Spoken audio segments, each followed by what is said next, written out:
안녕하십니까. 선호팀에서 세계사 담당하는 이종길입니다. 일단 우리가 시험 친다고 고생 굉장히 많이 하셨고요. 그리고 간단하게 이제 해설하고 그리고 설명하도록 하겠습니다. 일단 여기 뭐 제가 좀 막 써놨는데 이걸 뭐 제가 일일이 읽을 필요는 없고요. 제가 핵심적인 말만 딱 한 두세 마디 좀 해드릴게요. 딱 하고 하겠습니다. 일단 뭐 시험 친다고 고생 많이 하셨던 건 뭐 이런 거 힘드셨는데 일단 보시면 전체적인 평을 간단하게 말씀을 먼저 좀 드릴게요. 일단 난이도 측면에서 보면 시험이 쉬웠느냐 어려웠느냐에 대해서 좀 다 다르죠. 왜냐하면 이제 현장에서 시험 치신 분들하고 저희처럼 이제 바깥에서 이렇게 시험지 나중에 주시거나 뭐 복귀한 거 보고 이랬을 경우하고 좀 달라서 똑같이 말씀을 드릴 수는 없는데 일단 현장 수험생들 같은 경우에는 좀 시험을 어렵게 느끼신 분들이 좀 있더라고요. 근데 저희들이 맨 처음에는 좀 쉽다고 생각했어요. 왜냐하면 여기 좀 저기 적혀 있지만 처음에 이제 답안 복귀를 보내신 분들 점수가 너무 좋았고 진짜 정말 점수 좋았거든요. 그리고 병인 주제도 이렇게 봤을 때 일일이 풀어본 게 아니라 처음에 전체적으로 이렇게 봤을 때 뭐 그렇게 어려운 주제도 안 나왔고 그래서 그렇게 어렵지 않다 이렇게 생각을 했는데 그리고 또 하나는 이제 기출 문제. 여기 되게 중요한 이야기죠. 우리 또 똑같은 이야기 할 건데 기출 문제에 나왔던 주제들이 다시 반복이 되었고 그리고 그 주제들도 상당히 어떻게 했다? 좀 평이한 주제들이 많이 나왔기 때문에 많이 다루었던 것들이 많이 나왔기 때문에 그래서 우리 좀 쉽다고 생각했는데 그게 꼭 그런 것 같지는 않습니다. 왜냐하면 이제 실제로 시험 치는 과정에서 AB형으로 넘어가면서 이제 좀 어렵게 느꼈던 분들이 많이 있는 것 같습니다. 그래서 한번 보시면 자, 그래서 두 번째 이제 출제 주제를 보면 엄청나게 어렵거나 새로운 주제가 없지만 정답을 정확하게 쓰거나 이런 것들이 좀 어려운 문제들이 좀 있었습니다. 예를 들면 이제 량치차의 신민서, 신민서는 이거 만만치 않죠. 이거는 뭐 시험장에서 굉장히 뒤에 사회 진화를 못 쓰면 이건 심각한 문제가 있습니다. 그거는 좀 잘못한 거지만 앞에 신민서는 틀려도 됩니다. 그 쓴 사람이 생각보다 적으니까 맞춘 사람이 잘하는 거죠. 요거라든가 요거 이제 독일 우리 이제 교주마에서 독일 선교사 살해 사건, 거야 고안 꼭 이렇게 안 써도 됩니다. 그죠? 독일 선교사 살해 정도 쓰셔도 되는 거니까. 그 다음에 나치의 과거사 같은 경우 이런 것도 사실은 처음 보는 자료였고 물론 이제 찾아보면 뭐 이번에 새로 나온 이제 그 역타면이라고 하는 그 고등학교 새로 나오는 이제 출간될 교과서들에 나와 있지만 뭐 그걸 꼭 봐야 된다 이런 건 아니니까 이것도 좀 어려웠을 거고 그다음 지동서 이런 것도 헬레님 시대 때 이제 과학 물어본 것도 그걸 공부하신 분들이야 별로 안 어렵겠지만 좀 소홀히 다루셨던 분들은 좀 어려웠을 거고 특히 이제 A형에서 B형 넘어가면서 B형의 문제들이 많이 어려웠기 때문에 시간 분배에서 많이 좀 어려움이 있었던 것 같습니다. 특히 시간 분배. A형은 뭐 쭉쭉 풀어와서 A형에서는 뭐 거의 많이 안 틀리셨고 B형에서 검토를 좀 해야 되는데 그냥 처음에 그냥 예비 답안처럼 써놓은 거 그걸로 그냥 시험에서 그냥 쓰고 넘어가시는 분도 많고 여기서 좀 감점을 당하시는 분들이 좀 많은 것 같습니다. 자, 그 다음에 세 번째, 이번 시험이 이제 가장 중요한 특징 중에 하나겠죠. 이번 시험 같은 경우는 작년 시험, 2025년 임용시험 같은 경우는 그냥 개론서만, 정말 진짜 서양사 개론만 주구장창 보고, 동양사 개론하고, 한위종만 열심히 본 수험생이면 상당히 고득점을 받을 수 있었는데, 이번에는 요거보다는, 뭐 당연히 개론서에 나오죠. 개론서에는 당연히 나오는데, 그거보다는 평소에 특히 여기 평소라는 건 이제 학부 공부할 때, 뭐 대학원 그런 거 할 때, 이럴 때 수험생 이전에 학부나 대학원에서 이것저것 보고 느낀 거 아니면 뭐 유튜브 같은 거 이제 좀 내용 없는 유튜브 말고요. 좀 내용 좀 있는 그런 풍부한 자료 같은 거 본 분들이 상당히 좀 더 유리한, 좀. 그리고 이제 또 하나는 이제 여기죠. 새로운 자료들이 많이 나왔어요. 여기를 못 봤던 자료들이 많이 나왔어요. 물론 그런 자료들 중에서는 너무 난이도 높은 것도 있었지만 또 높지 않은 것도 있었거든요. 높지 않은 거는 그냥 글만 잘 읽으면, 글만 정확하게 읽고 추론, 요것만 잘했어도 그 시간에 뭐 진짜 개론서 몇 번 더 읽는 것보다 더 나을 만큼 요 능력이 좀 좋으셨던 분들 이런 분들이 훨씬 더 유리하지 않았나 그런 생각이 좀 듭니다. 예. 그래서 뭐 저희들끼리 이제 농담 삼아 약간 좀 IQ 테스트 같은 문제도 좀 있었다. 약간 이제 글을 얼마만큼 평소에 잘 읽었느냐 이런 것도 이제 그런 농담 삼아 이제 이야기한 적도 있는데 그 정도 되고요. 그다음 이제 그러면 이제 앞으로 어떻게 할 거냐 이거죠. 이거 보시는 분들은 이제 한번 자기 본인 점수를 정확히 확인하기 위해서 보시는 분도 있지만 사실은 이제 내년 준비하는데 아니면 이번 시험을 쳐봤는데 그냥 시험 삼아 쳤거나 아니면 그냥 큰 기대 하고 쳤는데 이제 앞으로 어떻게 공부를 해야 되느냐 요거죠, 그죠? 그거에 대한 말씀드립니다. 사실은 임용이 매년 출제 경향과 주제들이 매년 바뀌어서 참 이거 이렇게 무조건 해야 된다 이렇게 말씀드리는 게 좀 어렵습니다. 그렇지만 그럼에도 불구하고 한두 마디 해드린다면 자 일단 여전히 공부는 개론서 중심하셔야 돼요. 기본서라고 보통 우리 말하는 서사, 서양사 개론, 동계, 서계, 한의종 요 세 권을 기본으로 좀 탄탄하게 두시겠으면 너무 구석진 거 들어가지 마시고 기출 주제에 나왔던 걸 중심으로 좀 정확하고 반복할 필요가 있다. 이거는 뭐 진리니까 더 이상 말할 필요 없고요. 두 번째, 제가 최근에서도 올해도 그런 이야기 말씀드렸는데 여기 지금 우리 수업 들었던 분도 와서 이제 보고 계시지만 저희가 시험 문제를 낼 때 어렵게 냅니다. 왜? 시험장에 갔을 때 쉬운 문제만 풀다가 너무 어려운 문제 나오면 그건 정말 멘붕이 와서 어떻게 해결 못 하는데 좀 어려운 걸 풀다가 가면 그래도 어떻게든 좀 쓰고 나오고 그러니까. 그렇지만 그거보다 10배 더 중요한 게 있다. 뭐다? 기본적인 내용. 어떤 내용? 2014년. 물론 가능하면 이전도 보면 좋습니다. 근데 특히 초수이거나 사실상 초수인 분, 그러니까 흔히 말하는 재수분들인데 사실상 초수라고 볼 수 있는 분들은 어떻게 되냐?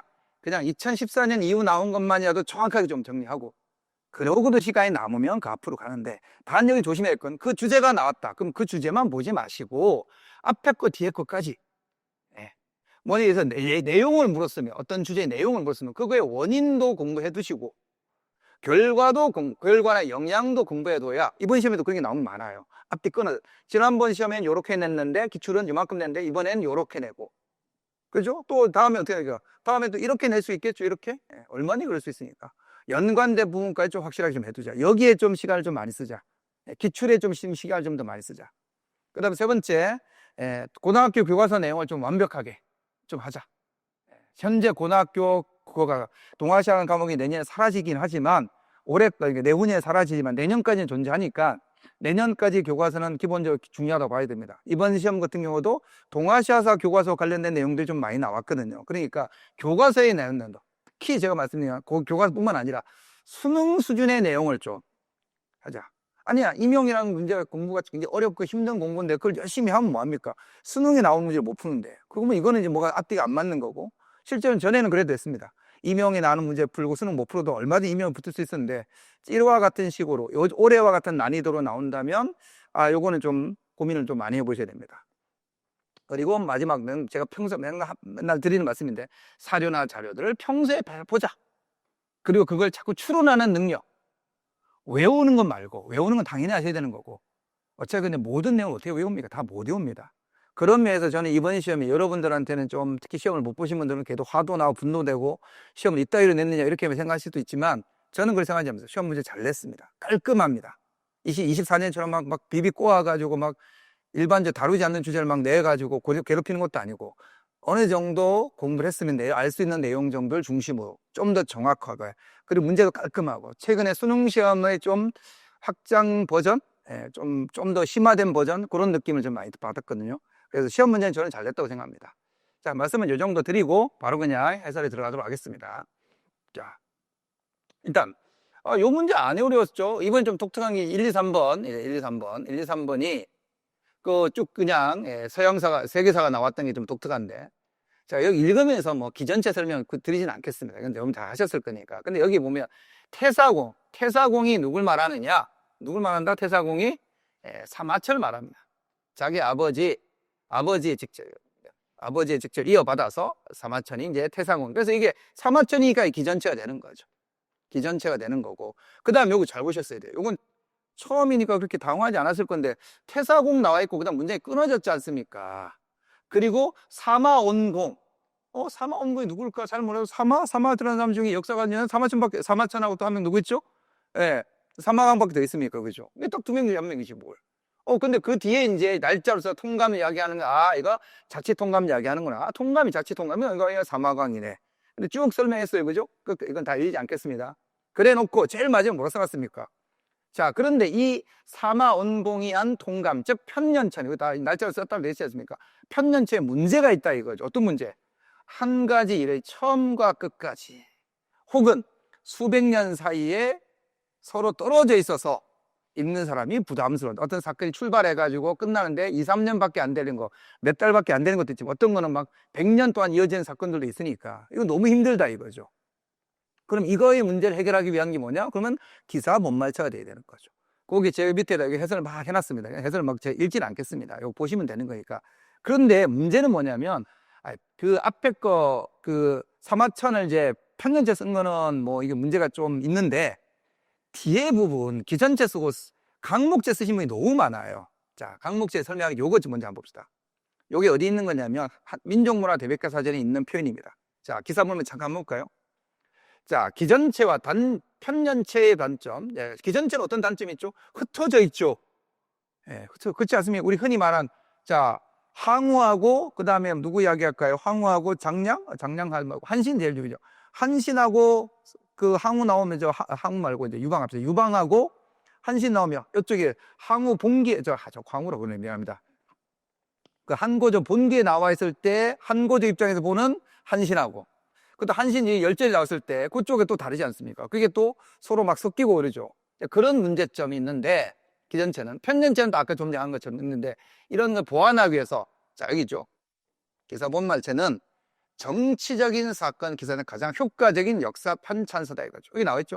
기전체는 하나의 사건에 대해서 자료가 본기, 열전, 지등, 그리고 지도 나중에 알고 보면 여러 개 분산되어 있는서 총합적으로 전무를 알기가 어려운데, 편년체는 역사를 일일이 순서대로 나누어서, 그죠? 함께 기록돼요. 동일한 사건의 기록이 함께 기록이 못하고 다른 기록이 중간에 끼어드는 단점이 있다. 그래서 기사 본말체는 사건의 처음부터 끝까지 쭉 쓴다. 이게 한국사 할 때 유명한 연려 실기술이 가장 대표적인 거 아닙니까? 그죠?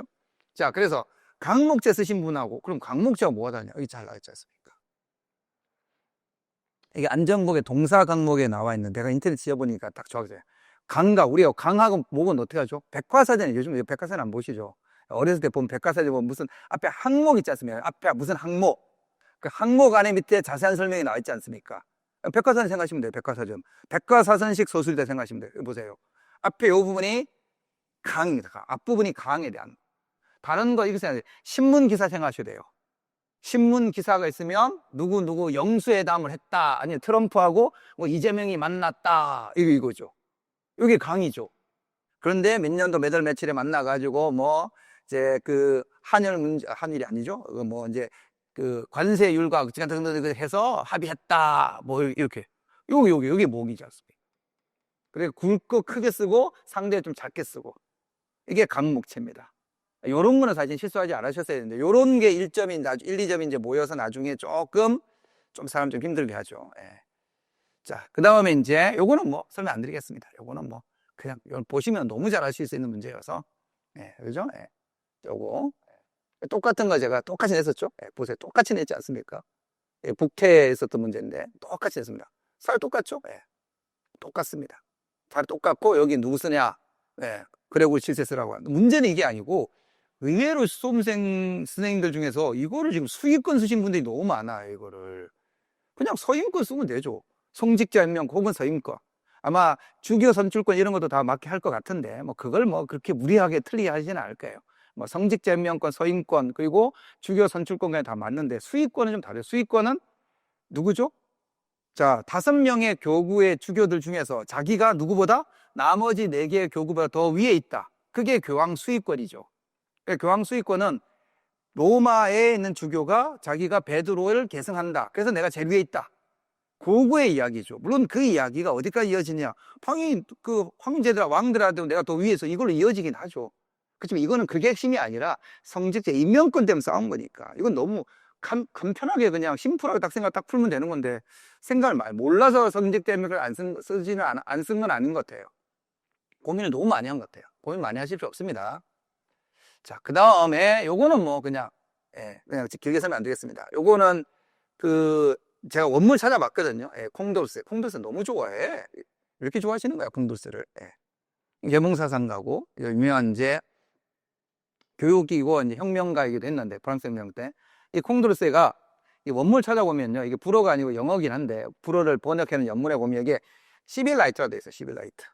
시민권이 돼요. 영어 원문에 그냥 영어 원문에 시민권이었대요. 영어 원문에 시민권이라 돼 있어. 영어 원문에. 그래서 시민권이 정답인데, 넓은 의미로 보시면 시민권의 가장 핵심이 뭐죠? 여성도 어디에 껴줘야 되는 거야? 남자 똑같은 동등한 권리 주라는 거니. 그게 뭐죠? 참정권, 투표권, 뭐 선거권. 저는 다 맞다고 생각합니다. 뭐 이성은 어렵지 않게 사셨을 거고. 좀 평이한 건 쭉쭉 지나가고, 좀 어려운 문제를 중심으로 조금 설명을 좀 길게 하겠습니다. 이 문제 한번 볼까요? 좀 틀렸었죠? 예.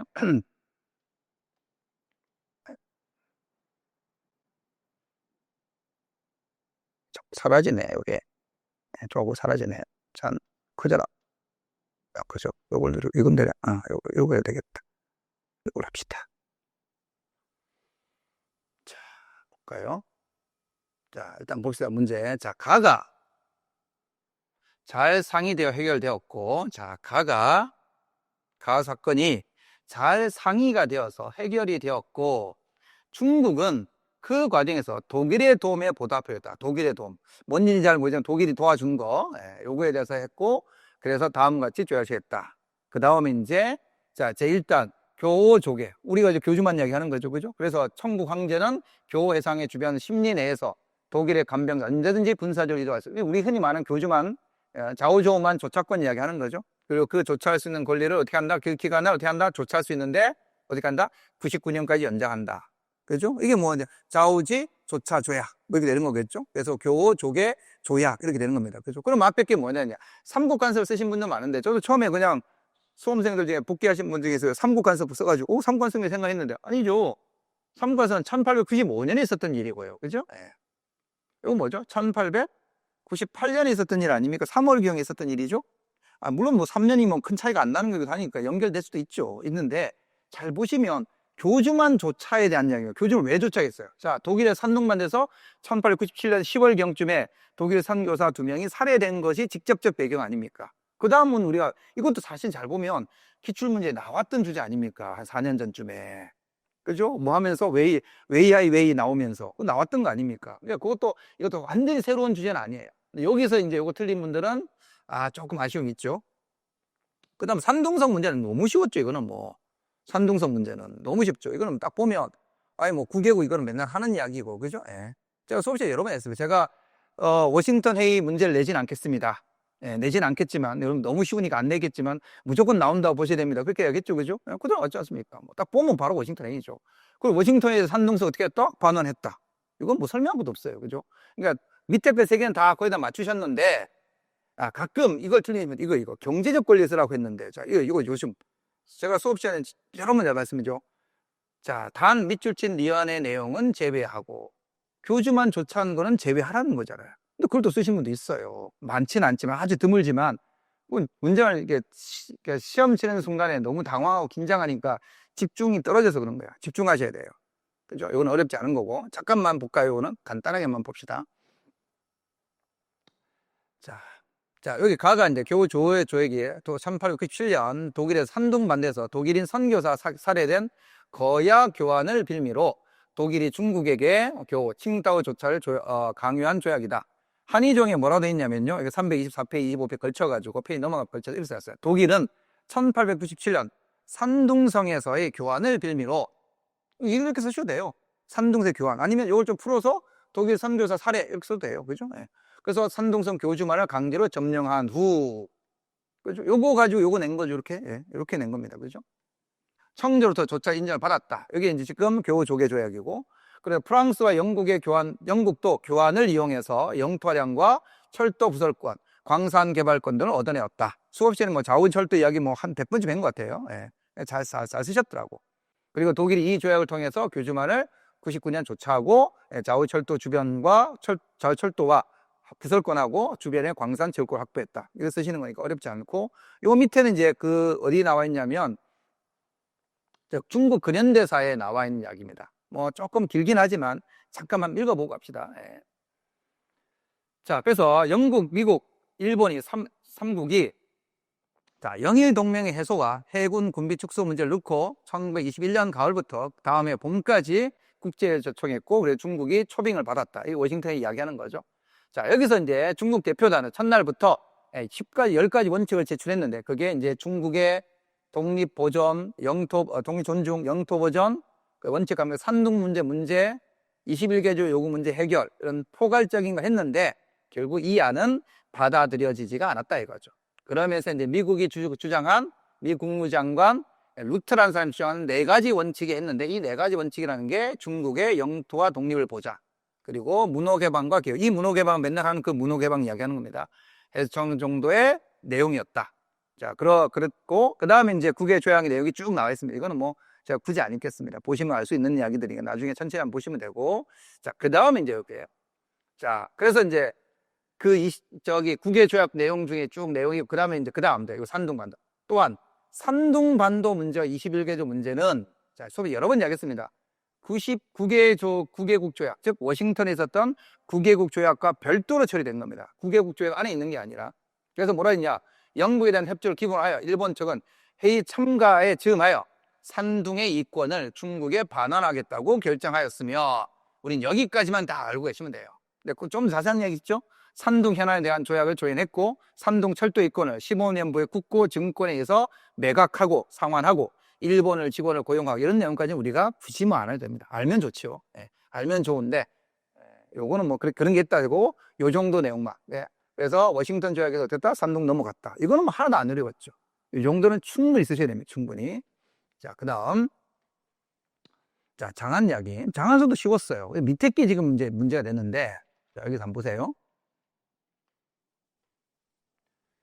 자, 보시면, 자, 여기 일단 요거 보시면 잠깐 설명해 드릴게요. 요거는. 자, 방시. 우리 수업 시간에 마지막 날 또 수도했지 않습니까? 도시 이야기 했었죠. 그죠? 10회 모의고사. 이번에 시험에서 10회 모의고사에서 했던 게 많이 나왔어요. 그죠? 자, 방시는 총 119였고, 만년. 이 만년이 뭐냐면요. 요 만년이, 여기 주작가 나오죠. 주작가 나오죠. 주작가, 거리. 주작대로라는 얘기죠. 주작가. 요렇게 어디에 있어요? 여기 동시하고 서시가 있지 않습니까? 요쪽이 만년현이에요. 요쪽이 만년현이고, 요쪽이 장안현이에요. 그래서 여기 장안에. 여기만 읽어가지고 이게 뭔 말인가 싶죠, 그죠? 저도 그랬어요. 이게 뭐야, 이게? 장안 같은데, 근데 뭐 장안성 안에 또 장안이 뭐가 더 있나? 이 생각했는데, 그 밑에 읽으면 바로 나오죠. 뭐 밑에 거는 바로 뭐 나오니까. 요렇게 해서 만년현하고 장안현이 구분되어 있었어. 그래서 이게 장안 만년, 이 만년은 그걸 말하는 겁니다. 그래서 거리 동쪽의 동시는 만년에 속한다. 이 이야기 돼 있죠. 이게 그 말이에요. 그리고 서쪽으로 속한다? 장안현에 속한다라는 겁니다. 아니, 이 내용을 알면 좋지만 몰라도 문제푼데 아무리 지장 없습니다. 그죠? 알면 좋죠. 자, 그 다음에 이제, 이것도 그대로. 이걸 안사의 날 대부분 쓰시는데 가끔 뭐 황소의 날 쓴다든가 가끔 이제 황당을 좀 쓰신 분도 있는데 이것도 조금 이런 거 실수하면 안 되는 거죠. 그죠? 보세요. 자, 지기의 성세는 오래하고 반드시 변하는 당의 개원과. 자, 개원과 참보 정도는 누구의 연호다? 현종의 연호다 정도는 우리가 상식적으로 좀 알고 계셔야 됩니다. 이거 모르면 안 됩니다. 이 정도는 알아야 뭐 문제를 풀 거 아닙니까? 그러면, 자, 시기가 서북 쪽에서 동북 쪽. 원래 장안이 어디 있었습니까? 우리 그냥 간단히 이쪽에 있다가 여기 이렇게 갔단 이야기 아닙니까? 서북 쪽에서 동북 쪽 갔단 이야기 아닙니까? 그러면서, 그래서 어떻게 했다? 땅의 기운이 넘겨가서, 그래서 어떻게 했다? 반란이 일어났다. 그럼 뭐 이쪽 동네에 반란이 일으키는 건 누굽니까? 알록산밖에 더 있습니까? 그죠? 안사의 난, 알록산과 사삼의 난. 쓰면 되는 거죠. 그죠? 예. 그래서 1911년 장안의 번영이 거기에 달했고, 그게 이제 그 뒤에 이제 점점 세트해서 이쪽으로 이동하게 되었다는 이야기 아닙니까? 그죠? 자, 문제 이제 답니다. 자, 답을 보세요. 자, 이 다에 대해서 지금 이제 요걸 양경으로 써야 되느냐, 뭐 그냥 단순하게 수도 첨도로 써야 되냐, 요거가 조금 논란이 있고 아마 여러분도 좀 관심 있을 건데, 제 생각을 일단 먼저 말씀드리기 전에 글을 한번 다시 한번 잘 읽어봅시다. 천천히. 자, 홍무원년 8월 순천부를 북평부로 고쳤고, 이름을 바꿨다는 얘기죠. 바꿨고, 선동행성에 소속되었다. 우리한테 원나라 때부터 그 행성이 예전에 존재하고 있으니까 행성이 했는 거죠. 2년 3월 북평에 속하되었다. 그리고 나서 이제 북평에 속하되었다. 그리고 3년 4월 그 유명한 이제 북평의 누구? 연왕부. 연왕 주체 이야기 하는 거죠. 예, 연왕 주체를 하기 위해서 여기를 설한 거죠. 그러니까 연왕 주체가 가서 여기서 북쪽을 다스리면서, 그래서 뭐 홍무제가 다리를 쭉 뻗고 잡다라는 이야기 수업 시간에 여러 번 했죠. 자, 그리고 이제 영락으로 바뀌었습니다. 잘 보세요. 보통은 우리가 이렇게 나올 때는 이걸 보통 끊어서 이렇게 넘겨서 이렇게 해주는 경우가 일반적인데, 이번에는 그렇게 안 하고 다 붙였습니다. 그죠? 왜 그런지 잘 모르겠네요. 자, 끊어서 영락 정월 원년 정월에, 자, 북평부를 다시 뭐로 옮기고 다시 순천부로 백시키고, 그죠? 그 이야기 아닙니까? 고치고 베이징을 세우고, 그죠? 그리고 행제 왕이 막 자주 머무는 곳 아닙니까? 실제로 요 찾아보면 어떻게 했죠? 자주 영락제가 여기 가서 사실 쓰다는 거 아닙니까? 수도는 지금 난징인데 본인이 자기 근거지였던 베이징에 자주 가서 머물렀다는 거 아닙니까? 이렇고, 응천부는 여전히 뭐다? 응천부는 여전히 난징이라 칭하였다. 자, 그리고 나서 이제 이거 보세요. 여기로부터 몇 년 지났죠? 거의 20년 지났어, 20년. 예, 여기 이제 320년 이야기인데, 19년 정월에 베이징을 뭐다? 경사로 했다. 경사 뭐죠? 수도로 했다는 이야기 아닙니까? 그러니까 베이징이 수도가 됐다. 그러니까 문장사 읽으면 난징이 어디로 넘어간 거다? 난징에서 베이징을 천도한 거다. 역사적 사실에도 부합하고 내용에도 맞습니다. 자, 그런데 아니 뭐 이렇게 시험을 쉽게 냈겠어? 에이, 이건 아니지. 그런데 여전히 뭐죠? 난징을 칭했다. 근데 난징이 칭했다는 게 과거에 있지 않습니까? 앞부분에. 같이 있었던 게 아니고. 그죠? 예. 여태까지 했는지 모르는 이 문장상으로 보면 그렇습니다. 그러면 옮겨갔다 보는 게 맞죠. 물론 잘 아시듯이 이제 이렇게 옮겨고 나서 어떻게 해줘? 바로 이제 자금성에 전각이 3개가 불타고 그래서 다시 이제 저기 그 영남티 죽고 나면 다시 난징으로 오죠. 그 난징이 꽤 오래 있었어요. 그리고 몇십 년 있었어요. 그리고 나중에 선덕제 때 다시 마지막으로 베이징 올라가니까 완전 완벽하게 천도한 시기로 굳이 따지면 언제다? 선덕제가 맞아요. 그러니까 일종의 초반기에 뭐 했었다? 양경제가 존재한다고 볼 수도 있어요. 실제로 그래서 이 부분을 교수님들 제가 이 두 분 다 물어봤고요. 예, 이 두 관련된 분. 예, 두 분 다 물어봤는데 두 분이 다 답이 달라요. 그냥 천도한 걸 보는 분하고 아니 양경제 쪽으로 조금 봐야 되는 것 같은데 견해가 좀 다릅니다. 근데 저는 상대적으로 조금 더 천도설이 조금 더 입장이 있는 이유는 뭐냐면 일단 그 옮겼다고 보신 그 교수님이 당나라 그 도시 전공으로 박사를 받으신 분입니다. 장안으로. 도시 쪽은 좀 이렇게 좀 잘하시고 그래서 그게 좀 더 신뢰가고요. 또 더 결정적인 건 제가 보기에는 좀 더 그쪽이라고 생각되는 이유는 이겁니다. 여기 보시면 해안에 보시면 우리 해안 좀 많이 보셨죠, 그죠? 예, 초수하신 분들은 해안 잘 안 봤지만 그래도 공부 조금 하셨던 분들은 이제 많이 보셔서 자, 그게 나와 있는 여기입니다. 그대로 한번 볼게요. 자, 강남의 여론은 새로운 황제에 좋지, 당연한 거 아니겠습니까? 그죠? 좋지 못하였고. 그래서, 그러다 보니 남경에 계속 거주하는 것이 마음이 불편하였다. 그죠? 게다가 북평은 창업, 권인이죠. 영락제의 창업의 기반이 되었던 지역이고, 대몽골, 이게 이제 정답이에요. 우리가 아까 앞에서라는 건 이제 몽골 이거 써야 되는 거죠. 대몽골 작전의 전략상 묘지였다. 그래서 왜 글로 옮겼느냐? 유목민족을 막기 위해서 뭐 그걸 뭐 타타르, 오이라토 뭐 이런 거 쓰셔도 되고 그냥 몽골족을 막기 위해서 샀다 이렇게 쓰시면 되는 거니까. 자, 그래서 그거 방치해도 이게 핵심이 아니고 여기 또 정답이 하나 있죠. 했고 그 다음 잘 보세요.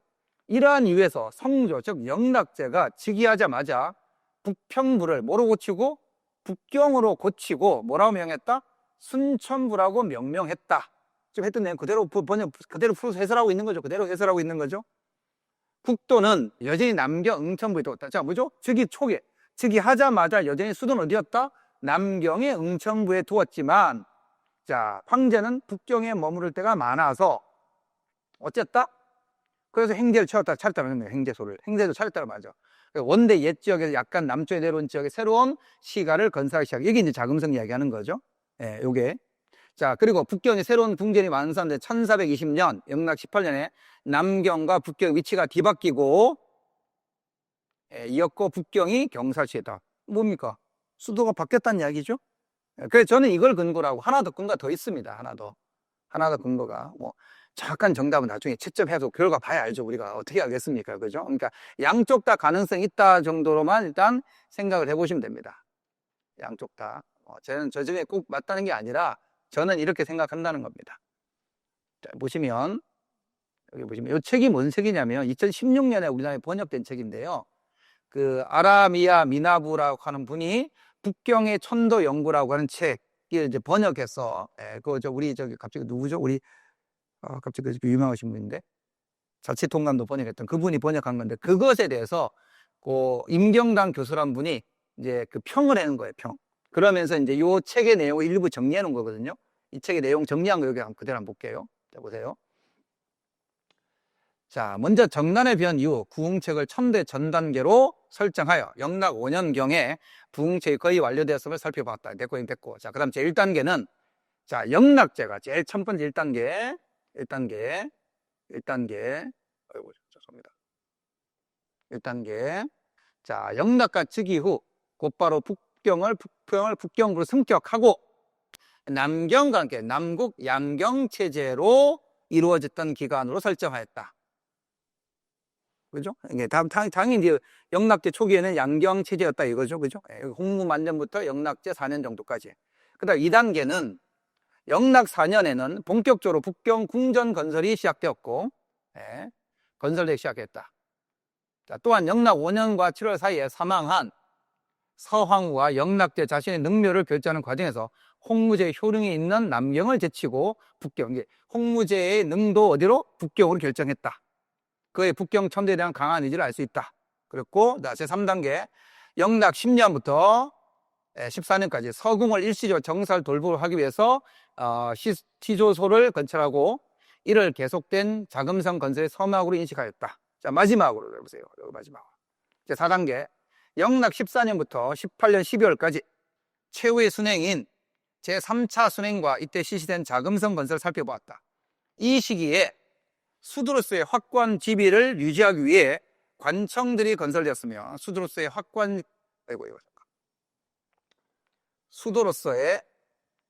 확고한 지위를 유지하기 위해서 관청들이 건설되었다. 영락 19년 정월 원단에 북경에 봉천이죠. 봉천전에서 조화 의례를 갖추고 정식으로 거행되었고 북경천도가 완성되었다. 그래서 어떻게 했다? 제국의 두 중심이 이때 처음으로 했다? 일원화되었다 라고 보는 거죠. 뭐 이것도 한 학자의 견해니까 이게 뭐 무조건 맞다고 볼 수는 없어요. 근데 저는 그냥 뭐 어렵게 생각하지 마시고 이렇게 넘어서 갔으니까 참 더 나를 생각해야 된다는 거죠. 뭐 문제 푸신 분들 중에서 아니 그렇게 쉬운 걸 간단히 물었을까? 라고 생각하시는 분도 있는데 저는 그냥 그렇게 평이하게 물은 것 같아요. 그냥 평이하게 쓰셨으면 될 것 같은데 일단 기다려 보시죠. 뭐 이게 맞는지 저게 맞는지는 나중에 보면 알 거니까. 자, 요건 요 정도 설명을 하고요. 자, 그 다음에 이제 여러분들 제일 많이 좀 괴롭혔던 그 유명한 나치 청산 문제. 제 1번만 제가 설명하고요. 나머지 뒷설명은 우리 정현쌤이 하도록 하겠습니다. 정현쌤. 정답이 이제 나이세르 오데르선을 북경에서 정하고 동유럽과의 관계 혹은 폴란드의 관계 개선했다. 뭐 이렇게 하면 되는데 자, 이거 한번 보세요. 천천히. 자, 3인당 자민당 연립정부는 집권하자마자 소련 및 폴란드 무력사를 포기하는 조약책을 추진하였고 1970년 12월 7일 바르샤바 조약, 그죠? 뭐 뒤에 설명 안 하겠습니다. 조약이 체결되었고 양측은 미해결 문제 해결하기 위해서 영토 주장과 무력 사용을 포기했다. 영토 주장과 포기하였다. 이게 사실 이게 힌트죠. 이게 여기서 쓰라는 얘기죠, 그죠? 사실은 바르샤바 게토 봉기 희생자 추모 비용 우리가 너무 잘 알고 무릎 꿇고 있는 이야기고 요걸 쓰라는 겁니다. 근데 자, 요건 뭐 내용은 잘 알 거니까 제가 한번 볼게요. 그대로 두 가지를 한번 봅시다. 일단 자, 개석에 수업시간에 제가 뭐 몇 번씩 강조했으니까 여러분들 뭐 거의 다 이건 다 쓰셨더라고요. 1920년대 처음으로 정권의 자리에 오른 서독의 3인당의 브란트는 수상은 동방정치를 내걸고 진작에 동유럽 공산주의 국가와 평화와 화해를 모색했다. 자, 그러던 중 1970년대 초 브란트는 소련, 폴란드, 체코슬로바키아 각각 조약을 체결하고 상호 무력 행사를 포기하는 대가로 자, 여기 있죠. 서독은 현존하는 국경선을 인정한다. 이건 수업시간에 여러 번 이야기했습니다. 어떻게 이야기했습니까? 어떻게 이야기했었죠?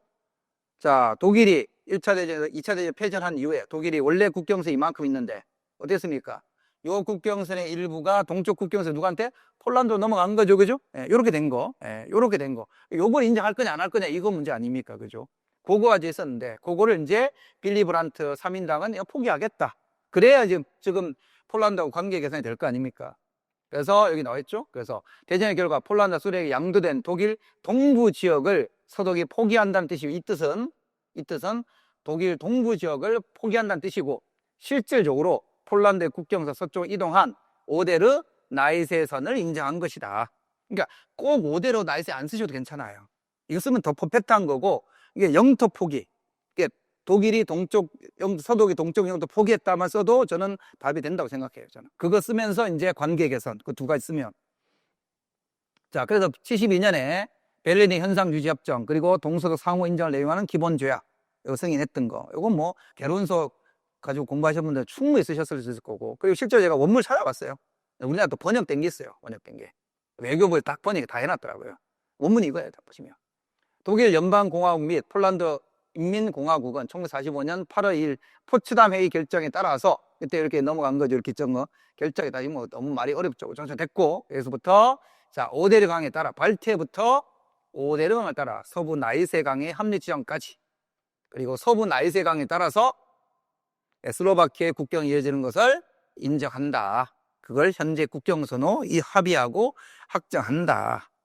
예, 국경선 확정하는 거죠. 그죠? 예, 그거 쓰시면 되고. 자, 그리고 요거는 뭐 제가 이제 많이 했는데 찾아보니까 하나 있더라고요 또. 예, 우리 이제 여기 보시면 이제 복태 서양사 9차시 8번 문제입니다. 그대로 한번 보세요. 똑같아요. 1970년 빌리 브란트는 동유럽에 대한 정책을 뒤집으면서 나라를 새로운 방향에 이끌었고 이는 심대한 결과를 낳았다. 지금까지 소독을 독일 민주공화국을 인정하지 않으려 했고 재통일될 경우 1945년 이에 폴란드 일부와 심지어 그 끝을 구성했던 기억 넘어 있는 땅을 포함한 독일 제국의 1937년 국경의 권리가 있다고 주장했다. 빌리 브란트의 과감한 주장은 1971년 자 노벨 평화장려고 여기 딱 킵 있죠. 브란트는 무엇보다 독일 민주공화국과의 관계에서 소원함을 협력으로 대체하고 했으며 새로운 동방정책이 나왔죠. 바르샤바 조약이었습니다. 1970년 바르샤바 조약을 통해서 네, 폴란드 국경을 현실 인정했다. 요거 쓰라고 해요. 요거 쓰라는 내용이에요. 요거 쓰라는 내용이에요. 여기 밑에 있지 않습니까? 밑에. 네, 가로 안에 기억 공통제 들어간 국경선을 쓰고, 그죠? 그 다음에 이제 저는 이제 소독과 동독 관계 변화 쓰라고 했는데, 저 문제는 소독하고 폴란드 관계 변화 써주시면 되는 거죠. 똑같은 거죠, 뭐, 이거는. 자, 그 다음에, 신민은 굉장히 어려웠습니다. 야, 요거는 쉽지 않죠. 이게 이제 처음에 이게 한국산지, 중국산지, 저도 그냥 뭐 한국사 같아가지고 넘어갔어요. 그냥 넘어갔는데 알고 보니까 이게 량취차회 사회진화론 신민설이네요. 일단 앞에 건 잠깐 놔두시고요. 요거를 못 쓰는 건 좀 문제가 있죠. 요거를 못 쓰는 거는 약욕 강시 우승 열패. 그럼 딱 공식 아닙니까? 만국공 무슨 큰일 납니다. 그냥 무조건 사회진화론이죠. 앞에 건 틀리면 괜찮아요. 틀리면 어쩔 수 없죠. 이걸 2점 맞추신 분은 너무너무 퍼펙트하게 잘하신 거고요. 1점 맞으시면 그냥 딱 잘하신 거예요. 그죠? 자, 그런데 잘 보시면 여기 한번 보세요. 여기 보시면 조금 이제 좀 추론이라고 할까요? 약간 이제 조금 이제 말장난을 잘 보시면 자, 기억이란 우리에게 이제 이것도 약간 사후적 풀이니까 너무 이거에 대해서 너무 이제 그렇게 풀어야지 이렇게 생각하지 마세요. 이건 약간 사후적인 설명입니다. 자, 기억이란 우리 백성들이 옛것을 다 버리고 남의 걸 따르라고 한 것이 아니다. 새롭다는 것에 새롭다라는 것이 들어있다는 이야기죠. 그죠? 예. 실제 그렇게 푸신 분도 있는 것 같아요. 그렇게 새롭게 들어왔다는 이야기예요. 새롭다는 게. 그리고 읽어보면 뭐라고 되어 있나? 국민 이야기 하죠. 자, 하나는 그럼 이 새롭다는 게 뭐냐? 하나는 본래 가지고 있는 것을 당금제 연마하여 다시 새롭게 한다는 뜻이고 또 다른 하나는 뭐다? 없었던 것. 그러니까 있는 것을 새로 이렇게 깔끔하게 닦고 이렇게 새롭게 한다는 뜻하고 없는 걸 새롭게 만든다는 뜻이 두 가지가 있다 이거죠. 자, 그러면서 뭐라 했습니까? 성현들이 훈시한 것들과 우리 조상들이 물려준 것은 모두 한 개인이 될 수 있는 자격. 자, 개인이 뭐죠? 자, 한 개인이 될 수 있는 자격을 갖추게 하고 한 집안 사람이 될 수 있는 자격을 갖추게 하고 한 말 어쩌고 해서 조금 늘어나죠 점점점. 그래서 이거 유독 한 나라의 국민이 갖출 수 있는 것은 어쩌고 다 이렇게 있죠, 그죠? 그러니까 새로운데 국민이 나왔어요. 그리고 국민의 자격. 그러니까 새로운데 국민이니까 신민. 이렇게 추론해서 쓰시면 돼요. 그 사람은 뭐 대박이죠, 대박. 그러니까 그만큼 뭐죠? 시험 칠 때 여유가 있는 거죠. 시험 칠 때 시험장에서 여유가 있는 거죠. 이게 되게 중요하죠. 뭐 여유가 그냥 생기지 않습니다. 본인의 이제 자신감도 있어야 되고 공부하는 양이 많으니까. 시간도 여유가 있으니까 정말 여유가 생기는데 그런 여유가 일반적인 분들이 여기 앉아가지고 이런 생각에서 할까요? 그거는 뭐 저는 가능하지 않다고 생각합니다. 그분이 대단한 거고, 그죠? 자, 그래서 여기 뭐 요건 뭐 지나는 이야기 이건 나중에 읽어보시면 됩니다. 해설서에 있는 거니까 읽어보시면 되고 요걸 제가 길게 설명하지는 않겠습니다. 자, 그 다음에 이제 제가 조금 아쉽다는 게 요거 알렉산드리 요거 헬레니즘 문화 요거를 조금만 더 한 번만 더 설명할 걸. 심화 과정을 딱 한 번 할 때 딱 한 번 하고 그리고 안 해가지고 요건 제가 조금 죄송합니다. 조금 좀 미안합니다. 그래도 평소에 이제 서양사 개론이라든가 이런 거 열심히 읽으셨던 공부하셨던 분들은 또 웬만큼 다 쓰셨더라고요. 또 웬만큼. 제가 수업 시간에 너무 도서관 강조해가지고 했더만 또 니네베 쓰신 분이 너무 많아가지고 이거 죄송합니다. 저도 처음에 니네베가 나왔어요. 그래서 뭔가 싶었죠. 저도 이게 헬레니즘인데 웬 니네베야? 도대체 이게 연도차가 너무 많이 나는데 여기 핵심이 이거죠. 헬레니즘 시대의 유명한 도서가 헬레니즘 시대의 유명한 도서가 이런 것도 사실은 개론서를 열심히 봐서 공부해서 외운 분들도 있지만, 이게 약간 이게 초등학생들 물어보면 다 답할걸요? 초등학교 뭐죠? 그 만화 같은 거 이런데 많이 나오는 거, 그죠? 예, 교보가 아니고, 뭐죠? 교문, 뭐야. 갑자기 말이 생각 안 나네. 그런 거에 나오는 이제 만화책들에 잘 보면 나오는데, 오히려 그게 더 유명하죠. 그래서 알렉산더 엄청나게 큰 도서관이 있었던 거고. 자, 그 다음을 잘 보셔야 돼요. 자, 도서관의 관장이었던 에라토스테네스 막 기억나시죠? 이게 지구 둘레. 요거는 이제 많이 알고 있어요, 사실은. 요거는 상적으로도 많이 알고 있는 거예요. 지구 둘레 잔거. 자, 지리학에서 지구의 둘레를 정확하게 계산했다. 이처럼, 자, 여기 잘 보세요.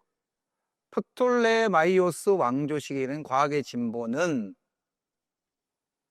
아리스타르코스의 우주에 대한 독특한 설명에서도 입증되었다. 사실은 이제 사후적인 설명인데, 와서 보면 헬레니즘 시대 이때 프톨레마이오스 왕조 때는 무슨 설? 그러면 지동설, 지구가 중심이라는 설이 이제 일반적이었는데, 얘는 좀 독특했다. 그러니까 어떻게 해다? 지구가 태양을 돌았겠지. 지동설이겠지.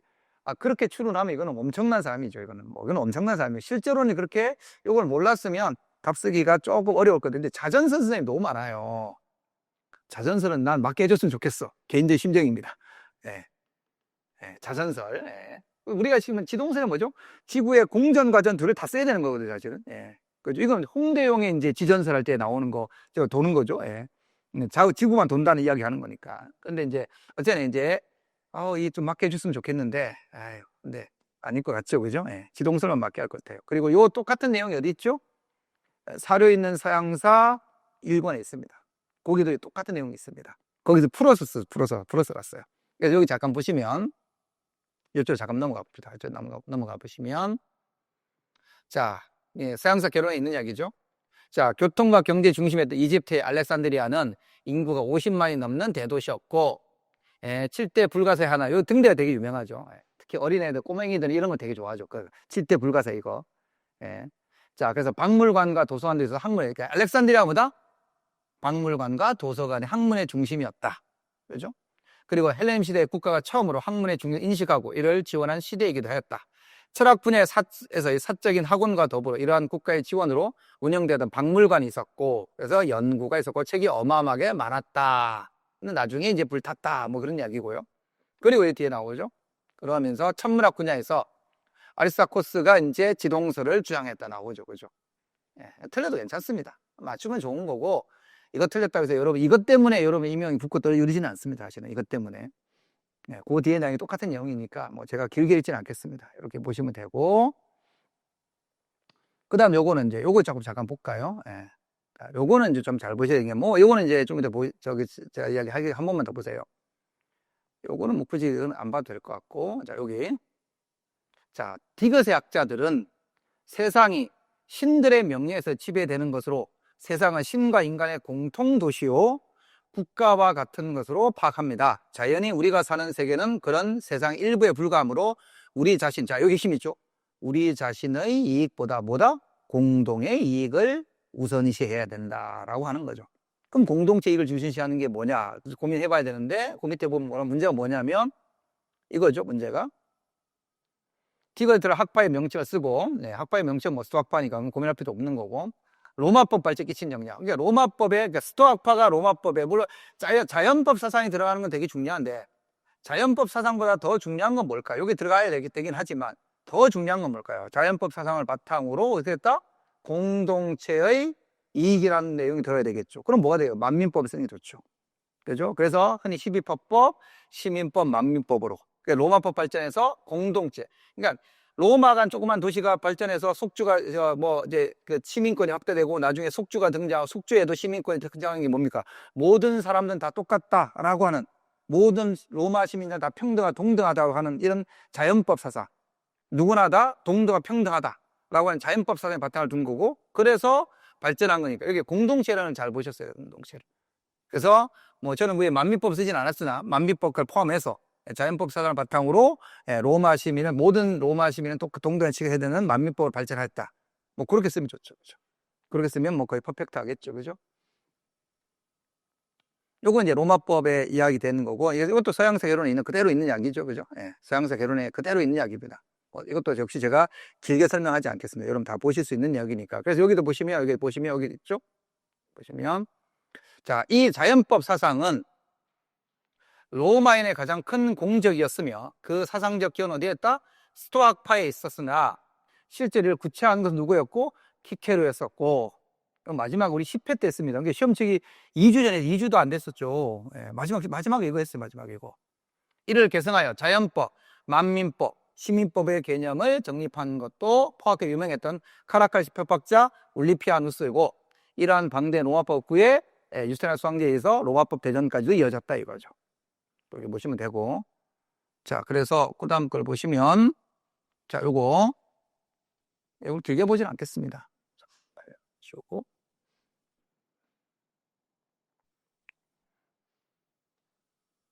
자, 올해 마지막 모의고사, 10회 모의고사의 8번 문제입니다. 8번 문제. 뭐 풀어보세요. 잘 아시죠? 그죠? 예, 8번 문제. 예, 8번 여기 딱 해가지고, 여기 스토아파하고 자연법. 자, 이게 스토아파고 이거 자연법 쓰라고 했고, 그래서 이 법에 대한 이야기입니다. 여기 법에. 그대 똑같이 한번 보세요. 자, 요거만 잠깐 읽어봅시다. 자, 공화정 후기에 들어서 법을 이용할 수 있는 대상은 대개 권력자나 재력 한정되었지만 법 자체는 어떻게 했다? 굉장히 훨씬 공정하고 평등해졌다. 12표법에 다소 편협한 심의법과 차후의 법률은 로마의 권력이 확장되면서 증가한 현상인 비로마인에 관련된 사건들에 꼭 부합하지만 못했다. 그러므로 로마의 이 법무관들입니다. 법무관들은 장래의 재판을 위한 준거가 된 자신들의 고시에다가 다른 민족의 법을 취한 조서를 해서 형평의 개념을 포함시켰고, 그래서 소송 절차까지 갔었고, 그래서 점점점 개선이 이루어져서, 자, 여기 나와있죠? 수학파의 자연법 학설은, 자연법 사상은 공정성과 보편성의 방향으로 점점 더 법의 영향에, 형성에 영향을 줬다. 이렇게 된 거죠. 우리 마지막 시에 했던 겁니다. 그죠? 됐고, 넘어갑시다. 자, 이게 노예무역. 노예무역은 어렵지 않은데, 백인의 짐 쓰는 게 사실 그렇게 쉽지가 않았어요. 백인의 짐을 쓰는 게 그렇게 쉽지는 않았거든요. 이거는 뭐, 근데 의외로 또 쓰신 분들이 많아요. 왜 썼을까요? 뭐, 우리 속된 말로 찍은 거죠. 좋게 말하면 이걸 이제 추론이나 하는 거, 추론. 추론한 거죠. 뭐, 이거 노예무역은 할 필요 없을 거고. 자, 읽어봅시다. 자, 보시면, 현대 제국주의 시인은 니은을 노래하였다. 자, 음들은 인종의 자부. 여기 보면 인종의 자부심 되게 중요한 말이에요. 인종의 자부심. 그리고 역사의 인종의 자부심의 화강한 표면 쓰고 역사의 복대에 울려 퍼지는 메아리를 되돌려준다. 이 음들이 그런 이제 메아리를 되돌려주고 인종적 자부심을 뿜뿜하는 게 나온다는 이야기죠. 영적 모험, 필사적으로 대도하면 업적, 미제의 바다 개척, 새로운 대륙, 특히 이제 미제의 바다 개척, 새로운 대륙의 원경, 뭐 이런 것들이 이제 식민이 개척하고 있는 이야기를 하고 있는 거죠. 그러니까 제국주의 시인이고 인종적 자부심이고 뭐가 자꾸 개척하고 나간다. 그럼 뭘까 도대체? 근데 이것만 가지고 몰라요. 근데 여기 딱 보시면 이건 다 생략하고 제 딱 가시면 뭘 썼습니까? 저 에드먼드 모어라는 사람이 뭐다? 흑인의 짐이다. 흑인 입장에서 좀 까는 거죠. 비판하는 거죠. 그럼 저좀 백인의 짐이겠지. 맞춤은 다 그렇게 맞췄어요. 그리고 이 에드먼드 모럴이 어디 있느냐? 이 흑인의 집은 없어요. 근데 이 비슷한 책들이 있는데 이 책이 어디 나오냐? 사료 있는 서양사 5권에 있습니다. 여러 번 말씀드렸지 않습니까? 사료 있는 서양사 5권은 좀 몇 번씩 읽자. 서양사 개론만 가지고 부족하니까 본문도 한두 번 읽고 본문 읽을 시간이 없어 어디 본다? 사료를 보라고 했어요. 그 사료에 나와요. 이 사람 이야기가. 앞에 또 해설도 간단히 적혀 있어요. 이 사람이 이런 사람이고 비판했었다. 그런 걸. 그거고. 요거는 뭐, 그지. 요거에 대해서는 이제 다양하게 쓰셨던데, 요거. 식민지부터 이전 존재했던 과거의 갈등, 종족과 간의 오랜 혐오가 전면에 부상했다. 사실은 이제 두 가지 다 가능한데, 근데 왜 이제 제가 답을 하나로 썼느냐면, 제가 여기도 이제 답을 이렇게 써놨는데, 한번 보세요. 앞에 건 생략하고. 자, 우리가 이제, 위험에 이제 종족 갈등 문제 푸는 정확히 찾아내는 게 쉽지가 않습니다. 그죠? 자, 하지만, 1884년 베를린 회의는 벨기아와 포르투갈의 콩고 분질, 가운데 있는 콩고 분지를 둘러싼 걸 해결하기 위해서 소집되었고, 당연히 이제 그 비스마르크가 소집했죠. 이 과정에서 제국주의 국가들의 아프리카 분할이 결정되었고, 이때 제국주의 국가들은 원주민들의 삶의 근거제 생활권을 무시하고 자위적 국격. 그래서 우리가 아프리카 지도면 다 어떻게 해줘? 이렇게 지도에 쓰면 다 경도나 위도로 막 이렇게 끊어져 있지 않습니까? 이게 지금 생활이 이렇게 했겠습니까? 이렇게 사람들이. 그래서 경도를 통해서 나누어졌고, 이후에 이와 같은 종족들이 분리되고 다른 종족들이 같이 살면서 갈등의 원인이 커졌고 이후 제국 국가들이 또 특히 요걸 쓰신 분들이 많아요. 요거. 이게 틀린 건 아니에요. 이 말 틀린 건 아니거든요. 그러니까 예를 들어서 뭐 콩고에 우리 뭐 후투족과 투치족 이야기도 많이 하는데 이렇게 했었을 때 A하고 B가 있었는데 A가 누구의 예쁨을 받고 벨기에의 예쁨을 받고 B는 예쁨을 못 받았고 그것이 나중에 두고도 갈등이 되어서 독립에 싸웠다. 이거 맞아요. 그 말이 맞는데 이걸 정답으로 보기보다는 베르린에서 아프리카 분할이 결정됐어요. 그때 생활하는 주민들의 그걸 인정하지 않고 그냥 무작위로 했기 때문에 했다. 이렇게 보는 게 더 맞겠죠. 그죠? 아무래도. 확률적으로 이게 훨씬 더 맞는 설명 같아요. 제가 봐도. 자, 그렇게 정도만 하고 넘어가겠습니다. 요거는. 자, 그 다음에. 자, 요거. 자, 제일 많이 이제 했었던 호조조 이야기죠. 자, 이거 봅시다. 자, 이거 찾아봤어요. 원문 찾아봤어요. 제가. 여기 제가 다시 읽지 않겠습니다. 보시면 가사료는 마오쩌둥이 1953년 10월 10일 발표한 농업 호조 합작에 관한 단화. 제목 이겁니다. 농업 호조 합작에 대한 담화고요. 기억은 합작사, 즉 농업 정확한 이름은 농업 생산 합작사. 원문이 그대로 있습니다. 이 첫째 딱 문장이에요. 그 마오쩌둥이 두 번 담화를 하거든. 그 호조조에 대해서 호조 합작에 대해서 10월 달에 한 번 하고 11월 달에 두 번 하는데 그 중에 첫 번째 거고 제일 첫 번째 문장입니다. 농업 생산 합작사. 그냥 합작사 쓰셔도 됩니다. 저는 개인적으로 초급 합작사도 맞다고 생각합니다. 그게 첫 번째 단계니까. 그걸 틀리게 하지는 않을 겁니다, 아마. 그래서 농업 생산 합작사를 잘 운영해야 호조조의 대발전. 왜냐면 이게 호조조가 발전이 이게 되는 거니까, 그죠? 예, 그만 말이죠, 그죠? 발전을 가져올 수 있고, 뒤에 거 다 이거 똑같은 이야기입니다. 그렇게 했던 거야. 그래서, 자, 이게 이제 조금 설명해 드리면, 1953년 마오쩌둥은 그 유명한 사회주의 과도기 이론을 이제 주장하기 시작해요. 그래서 기존에 있었던 좀 온건한 형태의 신민주주의 경제정책을 포기하면서 사회주의를 빠르게 도입하고 싶었고, 그래서 실제로 1차 경제개발 5개년 개혁을 성공적으로 끝내죠.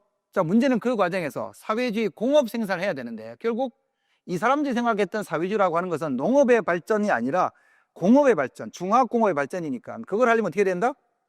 농업을 발전시켜야 되는데. 근데 당시 농업 상태가 힘들다 이거죠. 너무 이제 여기 있죠. 여기 나와 있는 조그마한 비혈자. 자, 그래서 이제 보시면 이제 그렇지 못했다는 거죠. 그죠? 당시 농업 상태가 별로 안 좋았고. 그래서 농업 생산 합작사를 만들어서 그리고 그 다음에 집단을 한다. 그럼 이걸 하기 위해서 맨 처음에 호조조를 먼저 하고 농업 생산 합작사 그리고 집단화. 흔히 우리 알고 있는 인민공사로 가야 되는 거예요, 나중에. 그 과정에 대한 이야기입니다. 그 과정에 대한 거고. 그 다음 여기 이제 그 조정하는 문제 요게 이제 조정로에 관련된 사료는 조정로에 관련된 것 같은데 정확한 건 모르겠어요. 근데 아마 이건 같아요. 이건 확실히 한문 찾아도 잘 안 나와서 모르겠는데 제 생각에는 1961년 1월 중국 공산당 8기 8.9죠. 흔히 뭐냐면 구중전해라고 이야기하는 이 구중전해 같아요. 구중전해. 이 8중전해가 뭐냐면 팽도와에 쫓겨나는 거. 그게 이제 8중전해였고, 9중전해에서 이게 결정이 나요. 그래서 62년 1월, 자, 3자 1포를 국내 방침으로 정합니다. 그 3자 1포 쓰라는 거예요, 3자 1포. 우리 알고 있는 자료지. 경영할 수 있고, 거기서 생산된 거 팔 수 있고, 그리고 그것에 대한 것은 손익은 당신들이 알아서 책임져야 되는 거고. 그 세 개 중에 두 개 씁니다. 보통 이거 하고 이제 판매 썼죠. 이게 드시면 돼요. 이거 의외로 못 쓰시는 분들은 우리 수능팀은 거의 다 쓰신 것 같아요. 하도 수업시에 강조해서 얼마나 했는지 한번 볼까요? 예, 진짜 이거 간단히 뭐 일일이 안 보겠습니다. 자, 이거 7회 문제입니다. 임용 모의고사 7회. 25인데 26 잘못 써놨네요, 제가. 여기 7회 하면서 여기 둘 다 대학진 운동이거든요. 대학진 운동 여기 뭐 써있으면 자, 대학진 운동과 관련된 운동이 실패한 후, 대학진 운동과 관련된 운동이 실패한 후, 이럴 때 실시된 정책을 한 가지를 써라. 3자 1포 중 하나 써라는 이야기예요. 이게 실했습니다. 그러니까, 우리 임용 시험 쓰기 거의 한 달 전쯤에 했던 거고, 그 앞에도 보면 많아요. 그 앞에도 보시면, 여기 복태, 10차시, 심화 복태 10차시에 보시면, 이게 그 초급 합작사고, 이게 호조조 쓰라는 이야기예요. 호조조 쓰라는 거거든. 호조조 초급 합작사. 이거 쓰라는 이야기거든요. 그 사료고. 그 다음에 이제 심화복태에서 10차 또 있더라고요, 보니까. 삼자일포 폐지했는데, 이게 이제 다시 이제 마오쩌둥이 이제 계급투쟁 중시하면서 삼자일포를 폐지시켰는데, 삼자일포 내용 쓰라는 거 아닙니까? 많이 해서 우리가 지금 요거는. 이거 틀리신 분은 별로 없더라고요. 하도 많이 해서.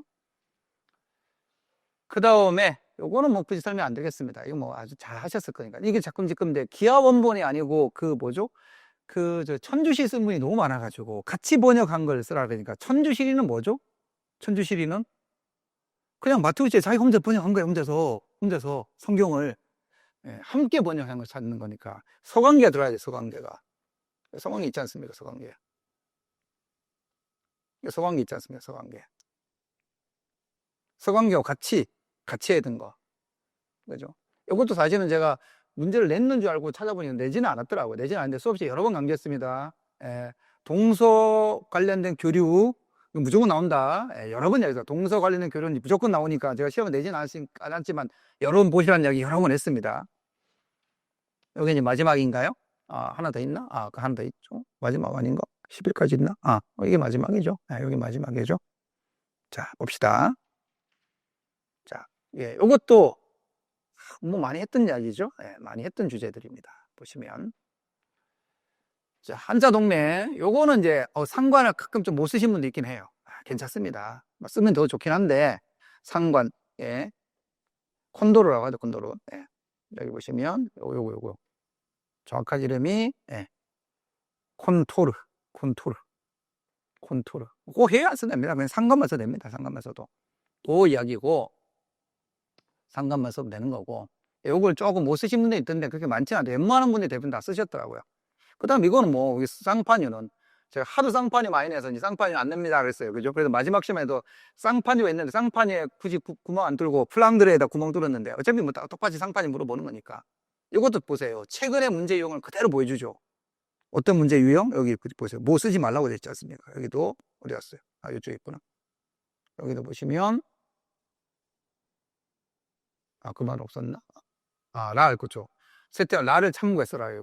뭐 어디를 참고하라, 어디를 빼라 이렇게 하는 거 요즘 제일 유행하는 거 아닙니까? 요거는 이제 좀 정착이 된 것 같아요.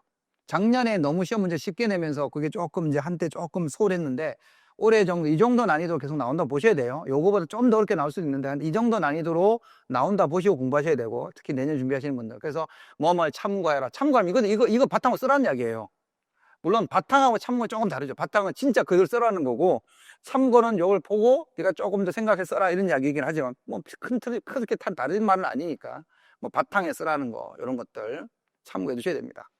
그래서 이제 갈래선을 이용해서 직항로 개설했다 이거 쓰시면 되는 거죠. 그 다음 자체 무장력 갖춘 도시 동맹체 혹은 뭐 도시 국가 연합체 요 정도 쓰면 자체 무장력 갖춘 도시 연합체 이렇게 쓰시면 되는 거니까 이걸 제가 뭐 또 일일이 읽으면서 설명드리지 않겠습니다. 나중에 해서 그냥 필요하신 분들 읽어보시면 되니까 이것도 많이 했고요. 그래서 마지막 시험에서도 이것도 마찬가지. 이것도 10회예요. 제가 작년에 10회에서 저기 카룰레우스법 그거 해가지고 똑같은 거 나왔는데 이거 똑같죠? 그거 한번 보세요. 왜 안 커지냐?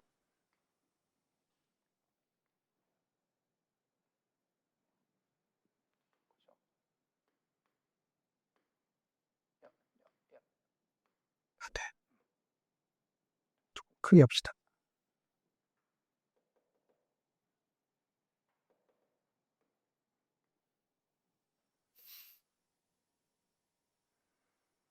똑같은 이야기죠. 12세기 이탈리아의 신흥도시 발전하면서 원거리 상업이 발달하고 그래서 발달했다. 그래서 여기 보시면 12세기 프랑스 중부의 쌍파뉴에서도 조직화. 원래는 쌍파뉴 하려고 했는데 쌍파뉴 하도 많이 안 했던데.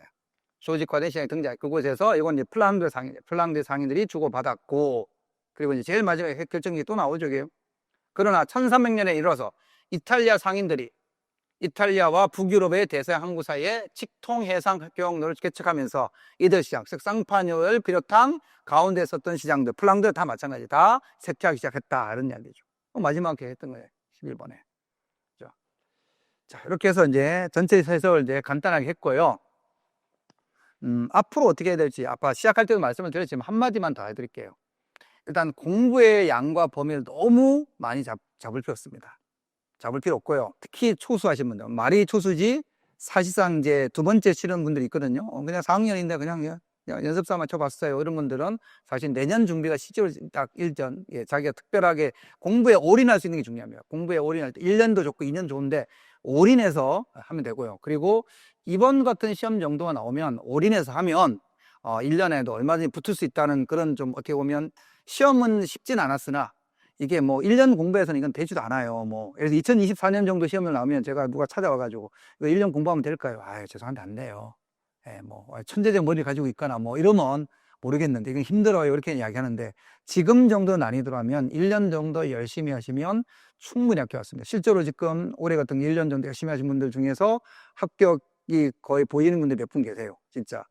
이건 정말 물론 열심히도 하셨지만 이 정도 난이도면 합격할 수 있다 생각하시고, 그래서 제가 다시 한 번 더 너무 깊게 여러분 영어시켜서 너무 딥하게 들어가지 마시고 기본적인 내용 중심을 잘 정리하고 일단 본격적 공부하기 전에는 교과서, 고등학교 교과서들 틈틈이 계속 보는 거, 이게 중요하다. 그리고 두 번째, 기출문제 중심으로 공부하자. 세 번째, 자료를 열심히 잘 읽고 잘 외우라는 게 아닙니다. 어떻게 다 외웁니까, 그거를. 글을 읽는 연습. 예, 그리고 새로운 게 나왔을 때 당황하지 않고 조금 더 좀 침착하게 대응할 수 있는 거. 그런 것들을 좀 더 열심히 하시면 좋은 결과 있겠습니다. 저는 이제 다음 시간에 강의 시간에 뵙도록 하겠습니다. 수고 많이 하셨습니다.